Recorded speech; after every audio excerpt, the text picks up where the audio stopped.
పిఠాపురంలో స్థానిక టీడీపీ నాయకుడు వర్మ తెచ్చుకోకూడదు ఫ్లెక్సీల్లో సీఎం చంద్రబాబు ఫోటో లేదని చెప్పేసి జనసేన నాయకులతో ఘర్షణ పట్టడం జరిగింది.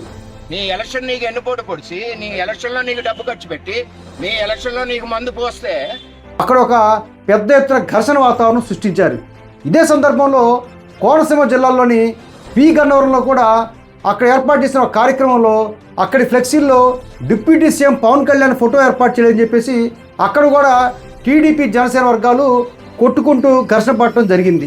పవన్ కళ్యాణ్కి ఇవన్నీ చెప్పకుండా కడపలో చూస్తేనేమో అక్కడ స్థానిక ఎమ్మెల్యే మాధవిరెడ్డి తెల్లారు లేస్తే తనకి ప్రోటోకాల్ మర్యాద ఇవ్వలేదని, తన ఫోటో ఫ్లెక్సీల్లో లేదని చెప్పేసి ఆవిడ ఘర్షణ పడతాం మనం అంతా చూస్తూ ఉన్నాం.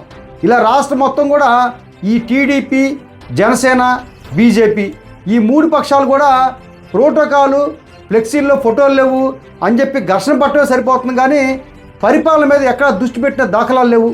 ప్రజలు ఎన్నో ఆశలతో వీళ్ళు ఎన్నుకుంటే వీళ్ళు ప్రజాపాలన మీద గాలి వదిలేసి వీళ్ళ యొక్క గౌరవ మర్యాదలు, వీళ్ళ ప్రోటోకాళ్ళు, ఫోటోల్లో ఫ్లెక్సీల్లో ఫోటోలు ఇవి చూసుకుంటా ఉన్నారు తప్ప ప్రజల్ని పట్టించుకున్న పాపాన పోట్ల.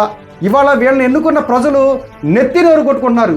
వీళ్ళ కోసం మనం ఇవాళ కష్టపడి ఓట్లేసిందని చెప్పేసి ఇవాళ ప్రజా సమస్యలు రాష్ట్రంలో కోకొల్లలుగా ఉన్నాయి.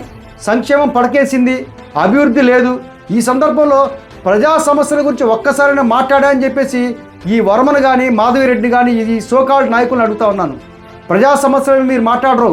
మీరు తెల్లాస్తూ లేస్తే చంద్రబాబు ఫోటో లేదని, పవన్ కళ్యాణ్ ఫోటో లేదని, మీకు ప్రోటోకాల్ మర్యాద ఇవ్వలేదని దీని మీద ఘర్షణ పడతారే కానీ ప్రజా సమస్యలు పరిష్కారం కాలేదని చెప్పి ఏ రోజన్నా అధికారులతో కానీ ప్రభుత్వంతో కానీ ఘర్షణ పడ్డారని చెప్పి అడుగుతా ఉన్నాను.